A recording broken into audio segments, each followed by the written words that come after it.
The critical patriot دیکھنے والے سب دوستوں کو خوش آمدید، سواگت۔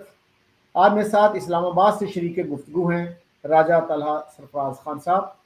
ہی از اے لائر، اور 11 نومبر کو اسلام آباد میں جو دھماکہ ہوا تھا اس وقت یہ وہاں پہ موجود تھے اور اس میں یہ زخمی بھی ہوئے۔ تو انہی سے پوچھتے ہیں کہ اس دن ہوا کیا۔ جی راجہ صاحب، کیا کیا آپ نے دیکھا اور کیا نقصان ہوا اس دھماکے سے؟ ہمارے انفارمیشن منسٹر بڑا کریڈٹ لیتے ہیں عطا اللہ طارق صاحب کہ جی وہ کسی اہم جگہ پہ نہیں جا سکا، کہ ریڈ سیکورٹی زون جو ہے ہمارا وہاں نہیں جا سکا۔ تو کیا do they deserve credit for this? بہت شکریہ، تھینک یو سو مچ شکیل صاحب فار ہیونگ می سر۔ دراصل اگر میں آپ کو بتاؤں تو ایکچولی میرے کیسز پہلے اسلام آباد ہائی کورٹ میں تھے، جو بیسیکلی ریڈ زون کے اندر ہی ہے۔ تو اسلام آباد ہائی کورٹ سے after the hearing I went to district courts. اب ڈسٹرکٹ کورٹس میں ہمارے کیس لگے ہوئے تھے، اور میرے ساتھ میرے ایسوسیٹس موجود تھے۔ ہم کیس کرنے کے بعد جب باہر نکلے ہیں تو میرے جو کلائنٹس تھے جن کا کیس بھی تھا، ہیئرنگ تھے، وہ ہم سے مل کے چلے گئے۔ اب آئی واز ویٹنگ، میں پارکنگ میں گیا، پہلے I asked associate of mine to drop me, تو اتنے میں مائی ڈرائیور کیم۔ تو جب ڈرائیور میرا آیا، he was rightly at that point, اگر وہ سی سی ٹی وی فوٹیج بھی آپ دیکھ سکتے ہیں تو وہ اسی جگہ پہ کھڑا ہوا تھا جہاں پہ وہ سوسائڈ بامبر تھا، جہاں پہ بعد میں آ کے پھر پولیس وین کھڑی ہوئی۔ تو آئی آسکڈ ہم کہ وہ گاڑی تھوڑی سی آگے کرے کیونکہ میں اسی طرف آ رہا ہوں۔ تو بس میں نے وہ روڈ کراس کی اور میں روڈ کے درمیان میں تھا جب all of a sudden this happened. اور اس ٹائم پر تو آپ کو پتہ ہے کہ کچھ ٹائم تک تو آپ کو اندازہ ہی نہیں ہوتا کہ کیا ہوا ہے۔ اور اس کے بعد جو آپ دیکھیں تو وہ کسی قیامت سے کم کا منظر نہیں ہوتا کہ آپ کے سامنے ڈیڈ باڈیز پڑی ہوئی ہیں۔ میری اپنی گاڑی، میری گاڑی کی ونڈ سکرینز جو ہیں وہ دونوں ٹوٹ گئیں۔ چاروں ٹائر، ایک ہوتا ہے کہ ٹائر کا پھٹ جانا، بٹ رادر وہ ٹائر جل گئے تھے، اتنا امپیکٹ تھا اس بلاسٹ کا۔ اور گاڑی کو رمس کے اوپر ہمیں لے کے جانا پڑا مجھے ریسکیو کرنے کے لیے، جب نیکسٹ گاڑی تک، تاکہ مجھے ہاسپٹل لے کے جایا جا سکے۔ اور اس میں پھر یہ ہوا کہ میری جو رائٹ اپر تھائی تھی اس میں 3 عدد جو وہ لوہے کے ٹکڑے تھے، جو بوم کے فریگمنٹس تھے، وہ لگے۔ اور وہ الحمدللہ اللہ کا کرم ہوا کہ جو مین آرٹری تھی، ڈاکٹر سیٹ کہ وہ 1 ملی میٹر سے آپ کی جو مین آرٹری ہے وہ اس سے بچ گئی۔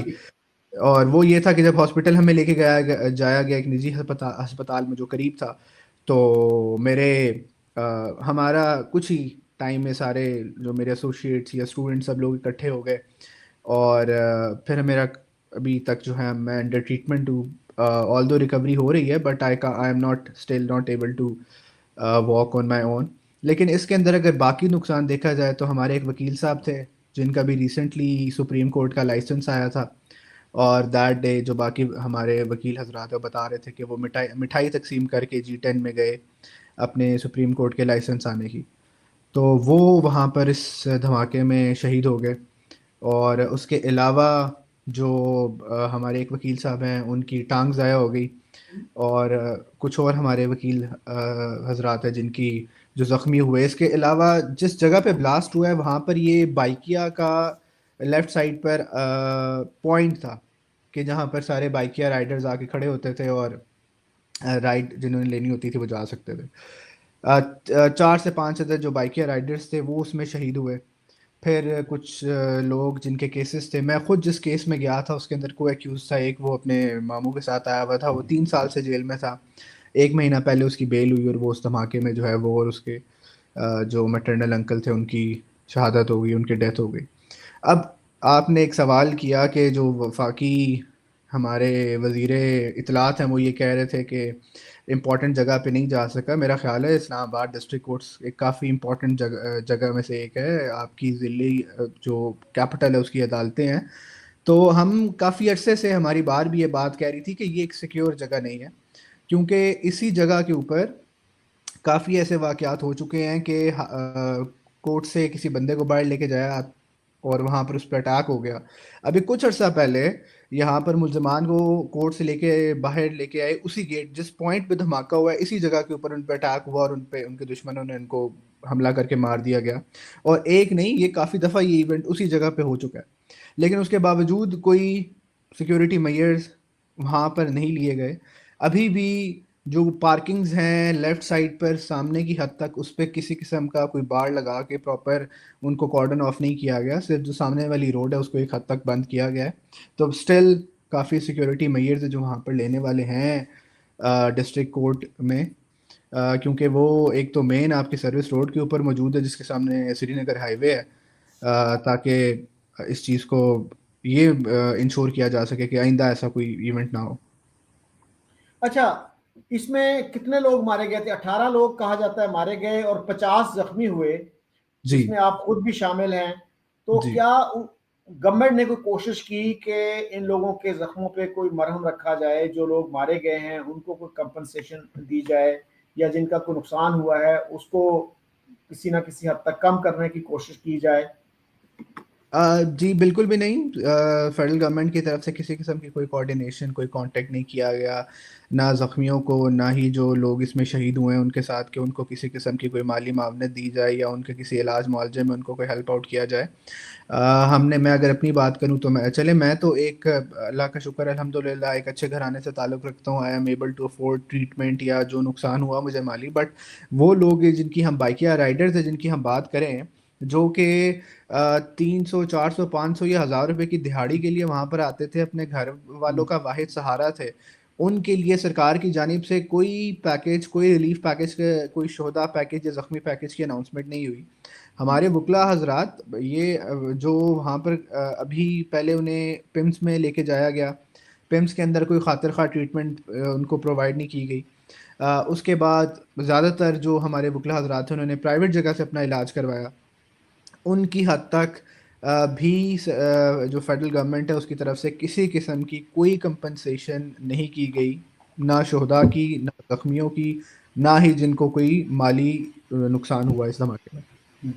اب یہ بائکیا رائڈرز جو ہیں they are poorest of the poor, اور مجھے ریکارڈنگ سے پہلے آپ بتا رہے تھے کہ ایک ایسا لڑکا جو گاڑیوں کی صفائی کرتا تھا، چھوٹا سا بچہ، وہ بھی مارا گیا. اس کی کیا بالکل. تفصیل ہے؟ How old was he? یہ 12 سے 14 سال کا یہ لڑکا تھا جو کہ وہاں پر ہماری گاڑیاں یا جو سائلین آتے تھے ان کی گاڑیاں دھو کر اپنا گزر بسر کرتا تھا. اس کی فیملی جو تھی، جو 6 افراد ہیں اس کی فیملی کے، وہ اس کے اوپر اس وقت بچے کے اوپر ڈپینڈنٹ تھے، اور اس بم دھماکے میں وہ بچہ بھی شہید ہو گیا. اور اس کے جو گھر والے ہیں وہ مطلب ان کا کوئی سہارا نہیں رہا. تو فیڈرل گورنمنٹ کی طرف سے یا وفاقی حکومت کی طرف سے اس بچے کی جانب بھی، اس کے لیے بھی کسی قسم کا کوئی ریلیف کی پیکیج کی اناؤنسمنٹ نہیں کی گئی ہے، نہ ہی کوئی اس جانب مدد فراہم کی گئی ہے. راجہ صاحب، آپ اس حوالے سے گورنمنٹ سے کوئی اپیل کرنا چاہیں گے؟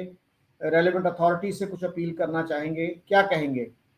جی، گورنمنٹ اور ریلیونٹ اتھارٹی سے میری یہی اپیل ہوگی، اور بے شک اس میں مجھے شامل نہ کیا جائے، یہ میں کلیئرٹی کے ساتھ بتا رہا ہوں، لیکن جو بائکیا رائڈرز ہیں یا جو وہاں پر کلائنٹ جس کی میں نے اگزامپل دی کہ ایک جو کیس میں کو ایکیوز تھا، اس بیچارے کے 3 چھوٹے چھوٹے بچے ہیں. تو اس طرح کے جو لوگ ہیں، یا وہ جو پولیس والے جو زخمی ہوئے ہیں، جو شدید زخمی ہیں، جو موبائل اس پولیس موبائل کے اندر موجود تھے، ان لوگوں کے لیے، جو ہمارے وکلا حضرات ہیں جو واقعی ہی مستحق اس ٹائم پر کہ ان کو امداد کی جائے، ان لوگوں کے لیے پیکیج اناؤنس کیا جائے. اور یہ وقت کی بھی ضرورت ہے، اور یہ وفاقی حکومت کی ایز اے اسٹیٹ ریسپانسبلٹی بنتی ہے کہ وہ یہ اناؤنسمنٹ کرے. راجہ صاحب، میں موضوع بدلنا چاہ رہا ہوں. ریسنٹلی اسلام آباد بار کونسل کے الیکشنز ہوئے، اور یہ لوگ 5 سال کے لیے منتخب ہوتے ہیں، اور اس دفعہ 21 لوگ کینڈیڈیٹس تھے، جن میں سے 5 جو تھے وہ الیکٹ ہوئے. اور ان میں جو ہیں راؤ عبد الرحیم نے بھی کوشش کی بار کونسل کا ممبر بننے کی، لیکن وہ بری طرح ناکام ہوئے. اور آپ کو پتا ہے کہ ایک الیجڈ جو بلیسفیمی گینگ ہے، یہ کہا جاتا ہے کہ اس کے رنگ لیڈر ہے ایک طرح سے. تو یہ کیا کہانی ہے؟ Why did he perform so poorly in the election? دیکھیں، جو پہلے میں تھوڑا بار کونسل کے الیکشنز کو اگر تھوڑا بتا دوں، بار کونسل بیسیکلی ایک ریگولیٹری باڈی ہوتی ہے وکلا کی، جو وکلا کے لائسنسنگ سے ریلیٹڈ، لائسنس ایشو کرنے سے ریلیٹڈ، یا اگر وکیلوں کے اگینسٹ کوئی کمپلین آئی ہے اور اس کمپلین کو سننے کے لیے جو کمیٹیز فارم ہوتی ہے وہ بار کونسل کے ممبرز ہی کی ہوتی ہیں. اور پھر انہی بار کونسل کے ممبرز کے ووٹ پر جو پاکستان بار کونسلز ہیں ان کے ممبر بھی الیکٹ ہوتے ہیں. تو یہ بار کونسل کا الیکشن جو ہے 1 نومبر کو ہوا. اور اس میں اسلام آباد بار کونسل کے لیے 21 امیدوار جو تھے وہ شامل تھے اس دوڑ میں. 5 ممبرس جو تھے جنہوں نے الیکشن جیتنا تھا. اس میں جو ٹاپ 5 ممبر جو الیکشن جیتے اس میں عبد الرحمن ہرباجوہ صاحب ہیں, علیم عباسی صاحب ہیں, حفیظ اللہ یعقوب صاحب ہیں, اور چودھری آصف عرفان صاحب ہیں, اور ظفر کھوکر صاحب ہیں. یہ لوگ ہیں جو کہ اس میں کامیاب ٹھہرے. اور باقی جو آپ جن کے نام لے رہے ہیں وہ 17ویں نمبر پر آئے میرا خیال ہے. تو یہ بیسیکلی الیکشن سے. اب اس الیکشن میں جو وکلا ووٹ دیتے ہیں وہ ووٹ ہوتی ہے اس چیز کے اوپر کہ کون شخص ہمیں بہتر طریقے سے ہماری نمائندگی کر سکتا ہے اور کون شخص اس بار کاؤنسل کی ریگولیٹری باڈی میں بننے کا مستحق ہے, کیونکہ ریگولیٹری باڈی نے اگلے 5 سال کے لیے آپ کو ریگولیٹ کرنا ہے. تو یہاں پر یہ الیکشن مختلف ہوتے ہیں بار ایسوسی ایشن کے الیکشن سے, جس میں 1 سال کے لیے منتخب ہوتا ہے بار کا صدر یا سیکٹری, اور وہ زیادہ تر وکیلوں کے جو انٹرسٹ ہوتے ہیں ان سے ریلیٹڈ, ان کو پروٹیکشن سے ریلیٹڈ کام کیا جاتا ہے. بٹ بار کاؤنسل ڈفرینٹ ہے. تو یہاں پر وہ جو بار ایسوسی ایشن کے ایجنڈا یا بار ایسوسی ایشن کا مینیفیسٹو ہے وہ بار کاؤنسل کے مینیفیسٹو سے ڈفرینٹ ہوتا ہے. اچھا, میں نے یہ سنا ہے کہ انہوں نے بہت خرچہ بھی کیا تھا لیکن اس کے باوجود وہ ناکام ہوئے. اس کی کیا وجہ تھی؟ کیا وکلاء میں یہ اویئرنیس آ گئی ہے کہ ان کا جو کردار رہا وہ اتنا اچھا نہیں تھا؟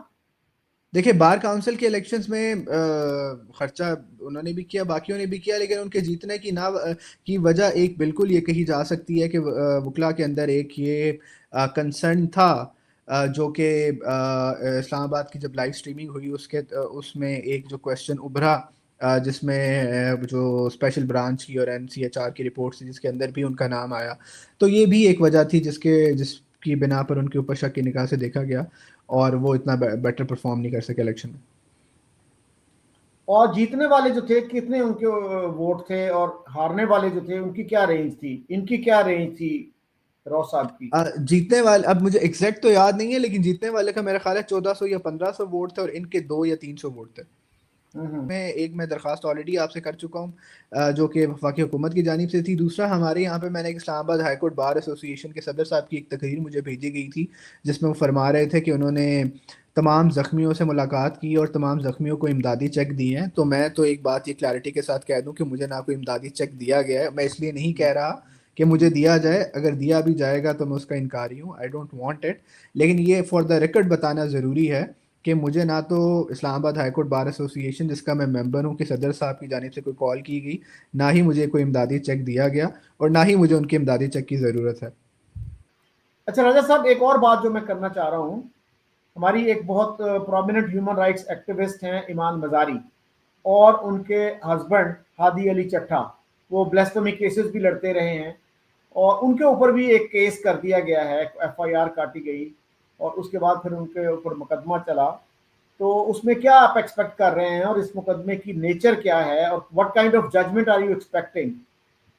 جی دراصل یہ کیس کیا گیا جس میں اسٹیٹ کی طرف سے یہ FIR درج کی گئی ایمان مزاری اور ان کے ہسبینڈ ہادی علی چٹھا کے خلاف, جس میں یہ الیج کیا گیا کہ ایمان مزاری نے اسٹیٹ مخالف ٹویٹس کیے ہیں اور ہادی علی چٹھا نے ان ٹویٹس کو ایمپلیفائی کیا ہے. اور اس میں پہلی ان کی جو پری اریسٹ بیل تھی وہ کنفرم ہوئی, اور اس کے بعد ود ان 10 days ان کا چالان جو ہے وہ کورٹ میں جمع کرایا گیا. اور جو ایڈیشنل سیشن جج افضل مجوکا کے پاس یہ جو کیس ہے یہ چل رہا ہے, اور اس پورے کیس کو اگر آپ دیکھیں تو آپ کو نظر آئے گا کہ عدالتی نظام کبھی اتنی تیزی سے نہیں چلا جتنا اس کیس کے اندر تیزی سے چل رہا ہے. اور اس میں 2 لوگ جو کہ اپنا وکیل اپوائنٹ کر چکے ہیں اور وہ کہہ رہے ہیں کہ یہ ہمارے وکیل ہیں, تو جج صاحب کہتے ہیں کہ نہیں, آپ کو ہم وکیل پرووائڈ کریں گے, اسٹیٹ آپ کو وکیل پرووائڈ کرے گی. اور انہوں نے اسٹیٹ کے ایکسپینس کے اوپر وکیل جو ہے وہ پرووائڈ کیا ہے ہادی علی چٹھا کو اور ایمان مزاری کو. اور اس دن اگر ہم آپ کو صرف لاسٹ ہیئرنگ کا بتائیں تو لاسٹ ہیئرنگ کے اوپر ہادی علی چٹھا صاحب نے اپنے ریبٹل کیے جو بریت کی درخواست 265K کی انہوں نے دی تھی, اور جج صاحب نے آرڈر ڈکٹیٹ کروایا کہ وہ اس بریت کی درخواست کو خارج کرتے ہیں. اور ہادی علی چٹھا صاحب نے یہ کہا کہ ان کے اوپر الزام ہے کہ انہوں نے ٹویٹس کو ایمپلیفائی کیا ہے اور ان کے 6000 فالوور ہیں اور ایمان مزاری کے 3 لاکھ فالوور ہیں, تو ایک 6000 فالوور والا اکاؤنٹ 3 لاکھ فالوور والے اکاؤنٹ کو کیسے اس کے ٹویٹس کو ایمپلیفائی کر سکتا ہے. تو خیر جج صاحب نے سمجھا کہ یہ جو ہے ان کی میرٹ نہیں ہے اس میں، اور انہوں نے اس کو ڈسمس کر دیا. اب ڈسمس کرنے کے بعد انہوں نے دونوں ایکیوزڈ کو کہا کہ آپ آج ہی جرا کریں گواہوں کے اوپر. تو انہوں نے کہا آپ گھنٹے کا ٹائم دیں، ہم اپنے کاؤنسل کو کہتے ہیں، ہمارے کاؤنسل آتے ہیں وہ جرا کرتے ہیں. انہوں نے کہا نہیں ٹائم نہیں ہے. اور انہوں نے کہا کہ ہم کاؤنسل سے پتہ کرتے ہیں وہ اویلیبل ہیں کہ نہیں. انہوں نے کہا آپ کے بہاف پہ ہم نے اسٹیٹ کاؤنسل مقرر کر دیا ہے، وہ جرا کر لے گا. 5 گواہوں کے اوپر تاریخ کی میں کہتا ہوں کہ تیز ترین جرا کی گئی. اور نہ صرف یہ، اس سے پہلے ایک اور بات ضروری ہے کہ جج صاحب نے آرڈر کیا سیکیورٹی کو کہ وہ ایمان مزاری اور ہادی علی چٹھا دونوں کو کورٹ روم سے باہر نکال دیں. پولیس نے دونوں ایکیوزڈ کو کورٹ روم سے باہر نکالا اور ان کے ایبسینشیا میں ٹرائل چلایا گیا، جہاں پر 31 منٹ کے اندر 5 گواہوں کے اوپر جرا مکمل کی گئی. جرا مکمل کرنے کے بعد جج صاحب نے کوشچن ایئر جو 345 کی اسٹیٹمنٹ ہوتی ہے انڈر سی آر پی سی، جس میں جو ایکیوزڈ ہے، یہ وہ موقع ہوتا ہے جہاں پر ایکیوزڈ اپنی اسٹیٹمنٹ دیتا ہے، اور اگر اس کو اپنے دفاع میں کوئی ثبوت پیش کرنے ہوتے ہیں تو وہ ثبوت دیتا ہے کہ میں ان لوگوں کو، ان گواہوں کو اور اس ثبوت کو اپنے فیور میں پریزنٹ کروں گا. یہاں پر جج صاحب نے جو اسٹیٹ کاؤنسل تھے انہیں کہا کہ آپ ان ایکیوز سے جواب لے کے جمع کرائیں گے، اور اگر وہ یہ جواب نہیں دیتے تو آپ خود سے یہ ان سوالوں کے جواب جمع کروائیں گے 4 تاریخ کو. یعنی یہ صاف نظر آ رہا ہے کہ 4 تاریخ کو 342 کے جواب کے بعد جج صاحب فیصلہ بھی سنا دیں گے. اور جس تیز رفتاری اور ہیسٹ کے ساتھ یہ پروسیڈنگ ہو رہی ہیں، یہ نوشتہ دیوار ہے کہ ان کو سزا سنا دی جائے گی اس کیس میں، اور 7 سے 8 سال یا 7 سے 10 سال جو ہے وہ امپریزنمنٹ جو ہے وہ سامنے دیوار پہ لکھی نظر آ رہی ہے. تو پھر ہائی کورٹ میں ظاہر ہے کہ وہ اپیل کریں گے، تو ہائی کورٹ کتنی دیر میں ان کی جو ہے اپیل سن لے گا؟ 1 دیکھیں مہینے ہائی میں، کورٹ میں 2 تو مہینے میں، کیا اپیل لگنے میں 6 مہینے سے سال لگ جائے گا. اس کی کیا وجہ ہے؟ مطلب مطلب اتنے معروف لائرز ہیں وہ دونوں، تو ان کی اپیل اگر اتنے ڈیلے کے ساتھ سنی جائے گی تو عام لوگوں کا پھر کیا حال ہوتا ہے؟ دیکھیں ہم پاکستان میں یہ کہتے ہیں کہ the process it self is the punishment. یہ بات میں نے کافی دفعہ کی ہے کہ یہاں پر یہ جو نظام ہے یہ خود اٹ سیلف ایک پنشمنٹ ہے. کہ ایک شخص جس کو 7 سال یا 7 سال سے اوپر کی سزا ہوتی ہے، تو اگر وہ سسپینشن بھی لگاتا ہے تو آپ سمجھے 6 مہینے سال کے اندر تو کورٹ اس کو سن کے سسپینڈ کرے گی نہیں. یہ تو کم از کم ٹائم پیریڈ ہے کہ جب ایک سسپینشن کی اپلیکیشن کو بھی فکس کر کے ڈیسائیڈ کریں گے وہ. اور کتنی دیر یہ کیس ٹوٹل چلا؟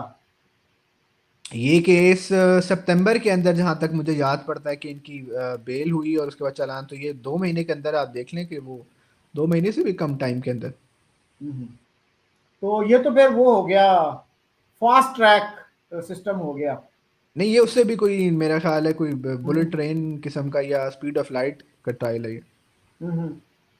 تو پھر اس پہ کیا وکلاء جو ہیں وہ کچھ آواز اٹھائیں گے؟ کیا کیا ایکسپیکٹ کر رہے ہیں دیکھیں آپ؟ ہم کیا تو آواز اٹھا رہے ہیں. وکلاء جو عہدیداران ہیں، یہ جو بار کاؤنسل یا بار ایسوسیشنز ہیں، یہ ان کی ذمہ داری بنتی ہے کہ وہ اس کے اوپر آواز اٹھائیں اور میک شور کریں کہ دیکھیں آپ کو کسی کے بھی ویو سے اختلاف ہو سکتا ہے، آپ کو کسی کے بھی آئیڈیالوجی سے اختلاف ہو سکتا ہے، اور اگر کوئی انہوں نے قانون کی خلاف ورزی کی ہے تو اس کے مطابق پراپر لیگل چینل کے تھرو ایک ٹرائل ہونا چاہیے جس میں رائٹ ٹو فیئر ٹرائل ملنا چاہیے.